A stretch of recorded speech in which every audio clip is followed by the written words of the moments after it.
Friends, एक नए video के साथ मैं डॉक्टर सीपी भसीन हृदय के अंत्यकरण से आपका स्वागत करता हूं। आज का ये मेरा वीडियो टाइटल है इसका some rarest facts about periodic table. Friends, 1869 जब मेंडलीव ने पीरियोडिक टेबल का निर्माण किया था, मोज़ले ने extended form of periodic table बनाई थी, लेकिन 1869 जो दिमित्री मेंडलीव की पीरियोडिक टेबल थी उसको 2019 में पूरे दुनिया ने सेलिब्रेट किया था, क्योंकि 1869 के बाद 2019 में पीरियोडिक टेबल के 150 साल पूरे हुए थे। आप लोगों को याद होगा, पीरियोडिक टेबल केमिस्ट्री का हार्ट है। केमिस्ट्री इसी के चारों तरफ चक्कर लगाती है, चाहे नए एलिमेंट्स की खोज हो या इन्हीं एलिमेंट्स का मानव जीवन में किस तरह से उपयोग किया जा सकता है, आइसोटॉप्स का, एलिमेंट्स का, या कार्बन के डिफरेंट फॉर्म्स बना के, चाहे हमने ग्रेफीन बनाई है, बकमिस्टर फुल्लीन बनी थी। ये जो पीरियोडिक टेबल के 118 एलिमेंट्स हैं, ये केमिस्ट्री का मूल मंत्र है। Friends, again I will tell, till date there are 118 elements in the periodic table, from hydrogen to oganesson 118. If we classify the elements, we classify 4 blocks: S block, P block, D block, F block. In S block, if I count hydrogen in first A group, there are 13 elements in S block, 37 in P block, 40 in D block, and F block 28. Total 11 elements are there in the periodic table. These are figures. जब भी कभी lecturer का interview होता है, generally ये figure पूछा जाता है, और बहुत कम ऐसा अवसर आता है जब कैंडिडेट इसका करेक्ट रिप्लाई देते हैं। यदि मैं कहूं there are 118 elements from atomic number 1 to atomic number 118 oganesson, out of 118 elements, naturally occurring elements are 92. 92 elements 118 में से ऐसे हैं जो नेचुरली अकरिंग है, प्रकृति में पाए जाते हैं। So remember this figure, 92 are naturally occurring elements. There are some synthetic or man-made elements, particularly after uranium, from neptunium to oganesson. I should write neptunium 93 to oganesson 118. These are 26 man-made or synthetic elements. So 92 naturally occurring, 26 man-made or synthetic. Now the next question is very important. Out of 118, how many elements are radioactive? 118 में से कितने तत्व ऐसे हैं जो radio active हैं या radio activity show करते हैं? फ्रेंड्स, ये मेरा आपसे क्वेश्चन है। फिगर यही होगा, 37 है या 38 है? ये आप कमेंट बॉक्स में मुझे लिख के बताइएगा। ये मैं आपको डेटा दे रहा हूं, 92 नेचुरली अकरिंग, 26 मैन मेड और सिंथेटिक, 37 और 38 रेडियो एक्टिव हैं। ये आपको मुझे बताना है which is the correct figure, 37 और 38. Now friends, radioactive elements which are present in nature, these are total radioactive elements. देखिए, जरूरी नहीं है कि जो मेन मेड एलिमेंट्स हैं वही रेडियो एक्टिव हो. Man made 26 elements are undoubtedly they are radioactive, लेकिन नेचर में भी कई ऐसे एलिमेंट्स पाए जाते हैं जो रेडियो एक्टिव होते हैं. अब कौन कौन से रेडियो एक्टिव एलिमेंट्स हैं जो नेचर में पाए जाते हैं? Technetium 43 atomic number, promethium, polonium 84, एस्टेटीन 85, radon 86, francium 87, radium 88, thorium 90, actinium 89, uranium 92. These are elements which occur in the nature. All are radioactive. These two are light radioactive elements. Technetium 43 atomic number, and promethium is second lightest radioactive. But these are heavy radioactive elements. Now, which are the most abundant naturally occurring elements? Number of elements are there, more than 25, but few elements have taken oxygen, aluminium, iron, calcium, sodium, potassium, might be silicon, number of elements which are naturally occurring.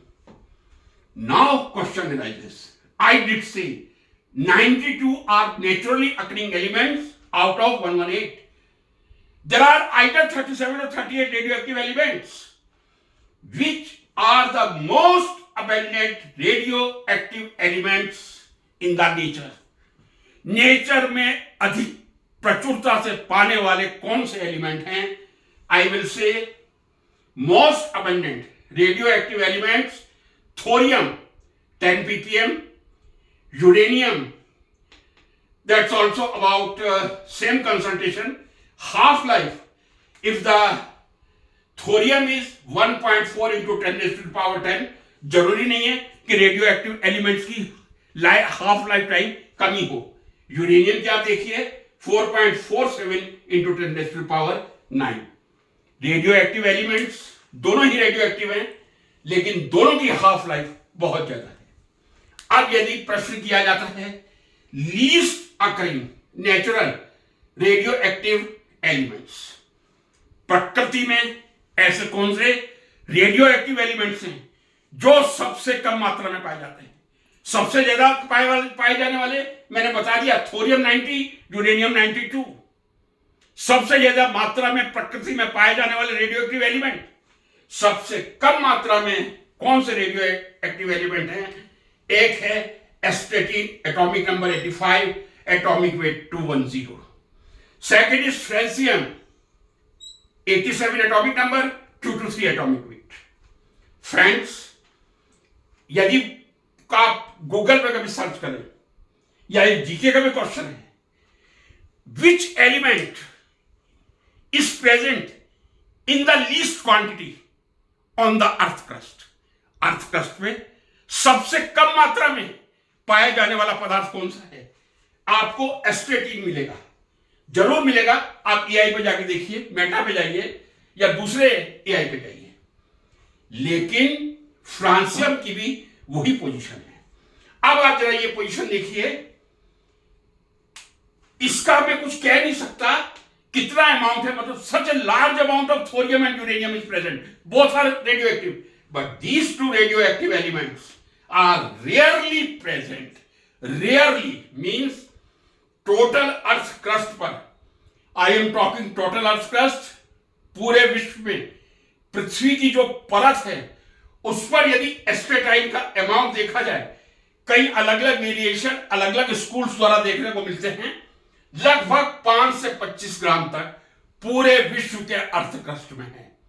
Least occurring radio active element एस्टेटिन, which is presently I can say maximum not more than 25 gram in the entire world. Second is francium, less than 30 gram. What's about half-life? The half-life of astatine 85 is 8 hours, but francium is 22 minutes. But both are present almost in the same amount. Less than 30 means might be 25, and maximum 25 means around 25. So I can say on Earth's crust, both astatine and francium are such radioactive elements which are present in very least quantity. Friends, whenever we talk about radioactivity, there is a series, different series, uranium series, actinium series, thorium series, I will not discuss. But what is the end product?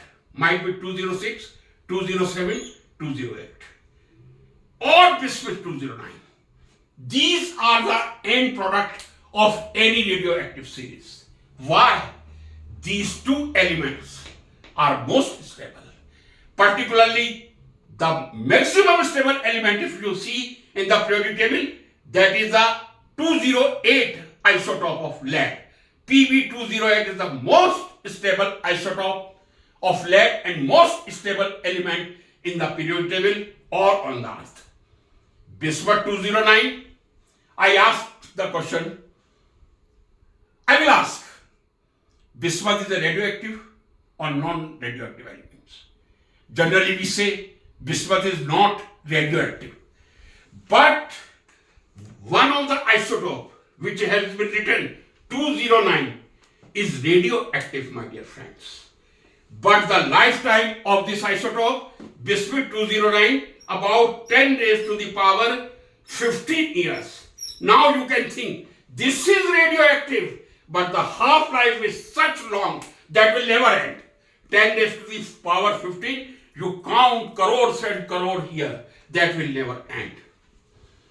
Friends, the element which are present in the periodic table, I would say in the beginning, all the elements are the center of research in the entire world. But some elements are very fascinating for jewelry. And one of is gold. You can see right now, roughly I have given per gram rupees. I have not written in dollar, I have rupees in my own currency per gram. 10,000 per gram. और यदि मैं इसको 10 ग्राम तोला की बात करूं, आज लगभग 1,06,000 के आसपास है. Rhodium, this jewelry, 20 years back, it was not so fascinating. Nowadays, rhodium jewelry is also very important. Per gram, 21,000 rupees. This is a question. Earlier, I have posted on some clip in Facebook, which is the most costly element in the periodic table. Periodic table का सबसे अधिक महंगा तत्व, most expensive element कौन सा है? That most expensive element is California. Friends, a very important element, which is a very high neutron emitting element, used in many fields for oil finding, gold finding research.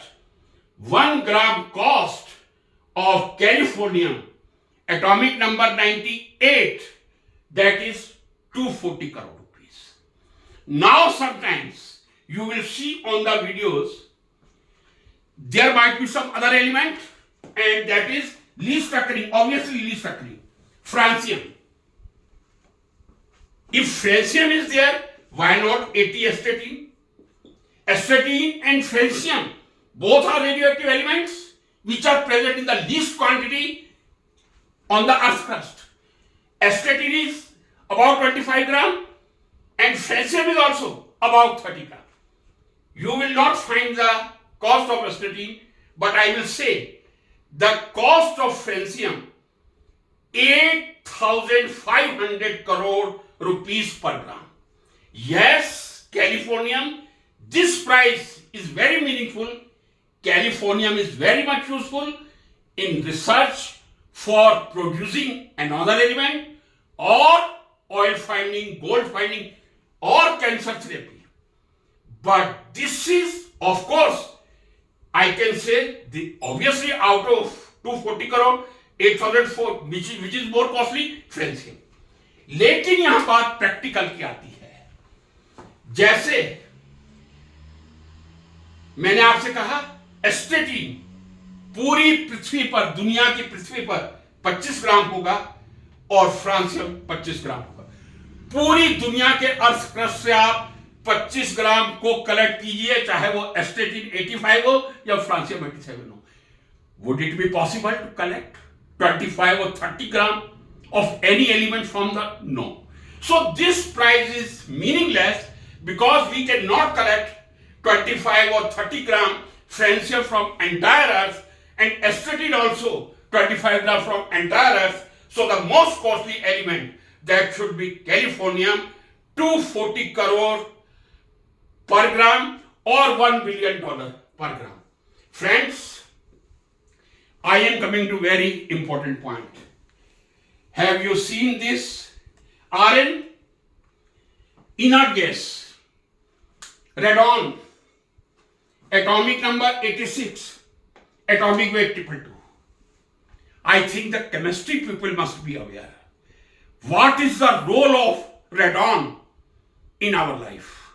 If we see the gases present in the atmosphere, in atmosphere, I can say 78% nitrogen, about 20% oxygen, or about 0.93% argon, 0.93, and carbon dioxide 0.0003% only.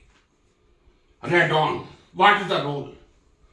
यदि मैं आप लोगों से कहूं कि आप लोग अपनी जिंदगी का अधिकांश समय रेडॉन से ही घिरे हुए हैं, तो आपको यह सुन के आश्चर्य होगा या नहीं होगा? नहीं होगा तो भी बहुत अच्छा, होगा दैट्स ऑल्सो वंडरफुल। रेडॉन एक ऐसी गैस है जिस तरह आप नाइट्रोजन और ऑक्सीजन के मिक्सचर के बिना नहीं रह सकते, सरवाइव नहीं कर सकते। यह सर्वाइवल के लिए आवश्यक नहीं है, लेकिन जहां जहां नाइट्रोजन और oxygen, obviously 78% nitrogen, 20% oxygen and about 0.93% argon, वहां रेडॉन प्रेजेंट होगी। कई बार हम लोग बात करते हैं कैंसर की, कैंसर बढ़ रहा है, कई अलग अलग उसके कारण बता देते हैं। Might be adulteration, might be junk fooding, I don't know what we say, but one of the reason, did you never think कि आप लोग चाहे घर में रहें, ऑफिस में रहें, जो आप दीवारों से घिरे हुए मकान में रहते हैं, वहां हमेशा रेडॉन प्रेजेंट होती है। यदि आप लोगों को मालूम है तो आप जरूर कमेंट बॉक्स में लिखिए, और यदि आपको मालूम नहीं था तो please also mention in the comment box. आपके चारों तरफ, ये जो मैं चारों तरफ वॉल देख रहा हूं, ऊपर सीलिंग देख रहा हूं, फ्लोर देख रहा हूं, टाइल्स लगी हुई हैं, इन सब से रेडॉन निकलती है। क्यों निकलती है? क्योंकि जो कंस्ट्रक्शन मटेरियल ब्रिक्स में, सीमेंट में, कंक्रीट में यूज किया जाता है फ्रेंड्स, उसमें यूरेनियम होता है, और जब यूरेनियम डिग्रेड होगा तब रेडॉन गैस बनेगी। लेकिन उस रेडॉन गैस की कंसंट्रेशन कितनी होती है? काफी वन होती है। If I am correct, 1 ppT, यानी 1 पार्ट पर ट्रिलियन, यानी 1 लाख में से एक भाग है। पहले हम कहते हैं ppm, parts per million, then parts per billion, this is parts per trillion. 1 ppt radon is present. If I present the concentration of radon in becquerel per cubic meter, WHO कहता है कि आपके रूम में radon का concentration 100 becquerel पर cubic metre से ज्यादा नहीं होना चाहिए। जनरली आपको घरों में 30 मिलेगा, 40 मिलेगा, रेयरली 100 भी मिल सकता है। यह डिपेंड करता है कि आपने जो कंस्ट्रक्शन की सामग्री यूज की है उसमें कितना यूरेनियम है, कहां आप कंस्ट्रक्ट कर रहे हैं, कहां से आपने ब्रिक्स ली हैं, किस स्टेट में आप मकान बना रहे हैं, वेरी करता है फ्रेंड्स। लेकिन एक बात मैं कहूंगा, हम लोग आजकल एसी की तरफ आ गए हैं, खिड़कियां हमने परमानेंट बंद कर दी हैं। निश्चित रूप से यदि खिड़कियां बंद होगी, रेडॉन की कंसंट्रेशन बढ़ेगी और वो हमारे कैंसर का कारण हो सकती है। WHO कहता है सिगरेट स्मोकिंग के बाद यदि दूसरे नंबर पर कोई चीज कार्सिनोजेनिक है तो वो रेडॉन है। ये मैं एग्री करता हूं, 1 ppt है। मैं मानता हूं कि 100 becquerel पर क्यूबिक मीटर है, कभी ये क्रॉस करके 200, 300 भी जा सकती है sir in some countries, but that is dangerous. हम पुराने समय में आज से 40 साल पहले अपने कमरे की खिड़कियां खोल के रखते थे, शुद्ध हवा आती थी, वहां से रेडॉन वापस चली जाती थी। यह बात भी सही है, रेडॉन की हाफ लाइफ बहुत कम होती है, 3.8 डेज होती है। लेकिन जब जब यूरेनियम डिग्रेड होता रहेगा, रेडॉन तो निकलती रहेगी। जहां भी आप कंस्ट्रक्टेड कंक्रीट का मकान रखेंगे वहां आपको रेडॉन मिलेगी। आप प्योरली वुडन हाउस ले लीजिए, आप लोग रेडॉन से पड़े रहेंगे। लेकिन जब मैं बाहर गार्डन में जाता हूं, क्या तब भी मुझे रेडॉन मिलती है? जी हां, बहुत कम कंसंट्रेशन में, 10 becquerel पर क्यूबिक मीटर। लेकिन बाहर लॉन में घूमने पर भी मिलती है। यदि घर में 80 है, 60 है, 30 है या 100 है, बाहर आपको लॉन में घूमने पे 10 becquerel पर क्यूबिक मीटर मिलेगी। फ्रेंड्स, ये है पीरियोडिक टेबल। आज तक 118 एलिमेंट्स हैं और 118 एलिमेंट्स ने पूरे दुनिया के केमिस्ट को घुमा रखा है। कब 119वां एलिमेंट आएगा कह नहीं सकते। कारण यदि मैं आपसे पूछूं ऑर्गेनिसोन की हाफ लाइफ कितनी होगी, मैंने ये भी आपको रेडियो एक्टिव एलिमेंट्स बताए थे, uranium and thorium 1.4 into 10 raised to power 10 and uranium 4.47 into 10, so much stable. But the half life of organoson, if I write 0.0007 seconds, and we define half life that time in which the amount of the original amount remains half, वो समय जिसमें original amount का आधा amount रह जाता है वो half life period कहलाता है, वो पीरियड हाफ लाइफ पीरियड कहलाता है। यदि ऑर्गेनिसोन की हाफ लाइफ 0.007 सेकंड है, मिली सेकंड कह दूं मैं इसको, 0.007 मिली सेकंड और 0.7 मिली सेकंड, आप सोचिए कितने टन आप कोई एलिमेंट लेके चलेंगे और कितने एटम आपको ऑर्गेनिसोन के मिलेंगे। तो रेडियो एक्टिव एलिमेंट थोरियम और यूरेनियम जैसा स्टेबल भी हो सकता है और ऑर्गेनिसोन जैसा इतना कम हाफ लाइफ वाला भी हो सकता है जिसकी हाफ लाइफ मात्र 0.0007 सेकेंड या मैं ये कह दूं 0.7 millisecond. I hope you will like this video. There are some facts which I did try to find out, and I hope you will like and share it. Thank you so much.